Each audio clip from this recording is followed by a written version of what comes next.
relationship with a narcissistic person is over? Or what are the feelings that these narcs leave you with when your relationship with them is over or almost over? This is what we're going to talk about in this video today.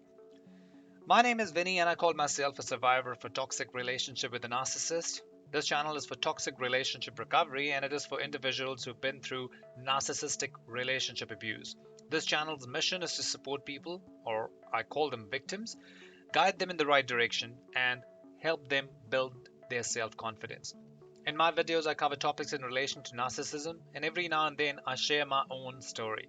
Story of a love relationship between an empath, that's myself, and a covert, cunning, narcissistic lady. This video is coming straight from New Zealand, and if you have suffered at the hands of a covert, narcissistic lady, you're more than welcome to reach out to me if you would like. You and I could have shared the same feelings for this narcissistic lady once upon a time. Number one, you feel really low. This is the first feeling that you get when the relationship with the narc is over. It's very normal. We are empaths, and it's normal to feel low. We cannot compare ourselves to these narcs because narcs are feelingless, emotionless people, and that is why when the relationship with the narc is over, you see them moving on from one relation to the other, or you see that it has not impacted them in the same way that it has impacted us. That makes us feel really low. Number two, loss of self confidence. That's another feeling that you're left with. Now, I felt that I had lost all my confidence at almost the end of a relationship. This was at the devaluing stage, which is the second stage in the relationship with the narc, and also at the time when I was discarded. I felt that I've lost confidence. When I started doing my research about narcissism, I found out that this is not our fault that we've lost this confidence. It's all because of what happens in love bombing stage, which is the number one stage in a relationship with a narc. They put the empaths or their victims on a pedestal. They tell good things, everything good about them, and when it's the devaluing phase, they pull the rug from under the victim's feet, and that's why the victim feels that they've lost their confidence. Number three, I'm a failure in my relationships. This is a very common feeling that a victim would get, that just because my relationship with this narcissistic individual has ended, I don't I don't see a value in myself, and I feel that I'm a failure in relationships. Number four, I'm not funny.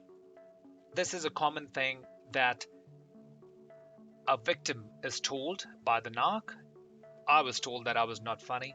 When I compared my relationship with the narc, it started on a very high note, and in the love bombing phase, I was told that I'm the funniest person she has come in contact with.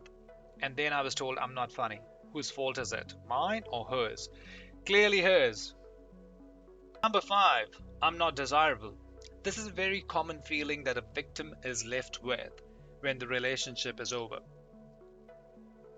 Narcissists tell their victims at the end of a relationship or during the devaluing stage that they don't find anything that they get attracted to in the victim. Whereas in the love bombing stage, it's everything that they find attractive in the person and the victim. And now they're telling you that they don't find you desirable. This is them losing interest in you. These narcs get bored really easily. And that is why they move on from one person to the other in a relationship. And that is why they tell you all these things, because possibly they've already found their next victim. Number six, I'm not good looking. Now, this can be heartbreaking. I think all of these points that I've mentioned can be heartbreaking, but this one definitely leaves a lot of people with a lot of um, loss of self confidence. When somebody tells you that you're not good looking, you start doubting yourself. And and this possibly happens because these narcs have already found a new supply and they are almost at the verge of showing you the back door, I should say, and telling you that, yeah, this is the end of the relationship. I don't find anything attractive in you, or I don't find you desirable, and that's about it. I'm not finding you good looking. Number seven, your parenting style is bad.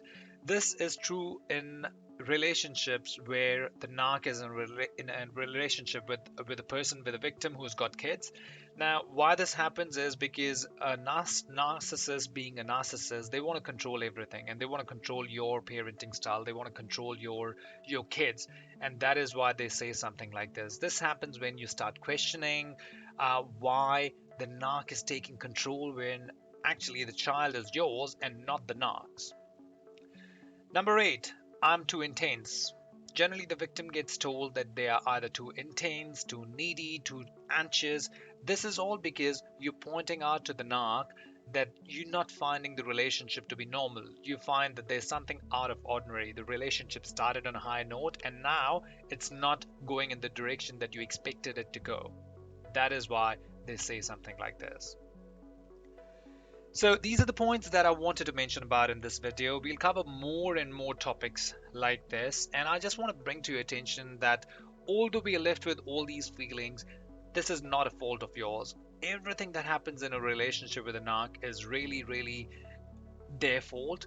It is all because of them. It is because of the manipulative games that these narcissistic individuals play. When I started my research, I'll tell you that the research started before the relationship actually ended.